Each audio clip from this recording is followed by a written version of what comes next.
پاکستان کے drone programme میں کچھ ایسا ہونے جا رہا ہے جو یوم آزادی پر سب سے بڑا تحفہ ثابت ہو سکتا ہے۔ پچھلے سال مئی کی جنگ میں پاکستان نے انڈیا کے 5 جنگی طیارے مار گرائے تھے۔ پوری دنیا نے یہ کارنامہ دیکھا، لیکن اسی جنگ میں پاکستان کی بھی ایک کمزوری کھل کر سامنے آ گئی۔ انڈین ڈرونز اسلام آباد اور راولپنڈی کی فضائی حدود تک پہنچ چکے تھے۔ فضاؤں میں برتری کے باوجود ڈرون کا میدان وہ جگہ تھی جہاں پاکستان کھل کر پیچھے رہ گیا۔ انٹیل سورسز کے مطابق اب پاکستان نے اسی محاذ پر پوری بازی پلٹنے کی ٹھان لے لی ہے۔ رپورٹس کے مطابق پاکستان دنیا کے سب سے جنگ آزمودہ ڈرونز حاصل کرنا چاہتا ہے۔ یوکرین وہ ملک ہے جس نے 5 سال تک دنیا کی دوسری سب سے بڑی فوجی طاقت روس کو صرف سستے اور خود ساختہ ڈرونز کے ذریعے روس جیسی بڑی طاقت کو جنگ میں پھنسائی رکھا، اور اب یہی مہارت سیدھا پاکستان میں داخل ہونے جا رہی ہے۔ کراچی کی ایک نجی کمپنی ایلسنس گروپ نے پاکستان کے پہلے مکمل ساختہ ڈرونز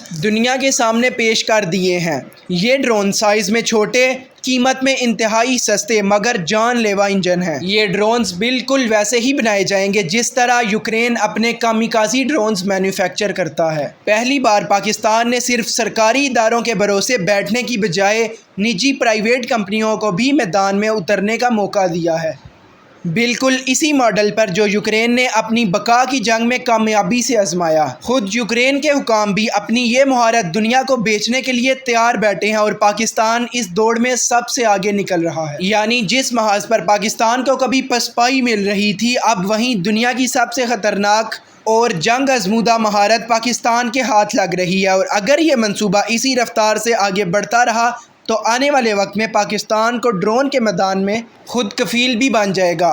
تو ناظرین، یہ تھی تمام صورتحال۔ اس سلسلے میں جیسے ہی کوئی نئی خبر آتی ہے ہم آپ تک پہنچائیں گے۔ تب تک کے لیے چینل کو سبسکرائب کریں اور ویڈیو کو لائک کریں۔